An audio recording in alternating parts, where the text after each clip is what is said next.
Indian telecom service ప్రొవైడర్లలో ఒకటైన Reliance Jio సరికొత్త recharge ప్లాన్లతో మార్కెట్లో తన ఆధిపత్యాన్ని చెలాయిస్తోంది. సుమారు 490 మిలియన్లకు పైగా వినియోగదారులకు కనెక్ట్ అయి ఉన్న ఈ కంపెనీ ఎప్పటికప్పుడు వినూత్నమైన సరసమైన రీఛార్జ్లను అందిస్తోంది. ఇందులో భాగంగానే తాజాగా సరికొత్త రీఛార్జ్ ప్లాన్ను ప్రవేశపెట్టింది. 49 రూపాయలతో ఒక రోజు మొత్తానికి అన్లిమిటెడ్ డేటాను అందిస్తుంది. జియో డేటా ప్యాక్ కేటగిరీ కింద ఈ 49 రూపాయల రీఛార్జ్ ప్లాన్ ప్రారంభించింది. ఈ ప్లాన్ ద్వారా అపరిమిత డేటా మాత్రమే లభిస్తుంది.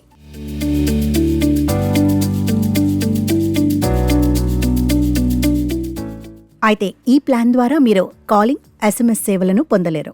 ఇక్కడ గుర్తుంచుకోవాల్సిన విషయం ఏమిటంటే ఈ ప్యాక్ వ్యాలిడిటీ కేవలం ఒక రోజు మాత్రమే. అయితే ఒకరోజు అపరిమిత డేటా కావాలనుకునే వారికి ఇది మంచి ఎంపిక అనే చెప్పవచ్చు.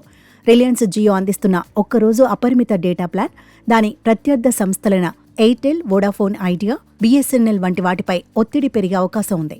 జియో తన కస్టమర్ల అవసరాలను దృష్టిలో ఉంచుకుని ఈ ఫ్రెండ్లీ బడ్జెట్ ప్లాన్స్ అందుబాటులోకి తీసుకువచ్చినట్లు తెలుస్తోంది.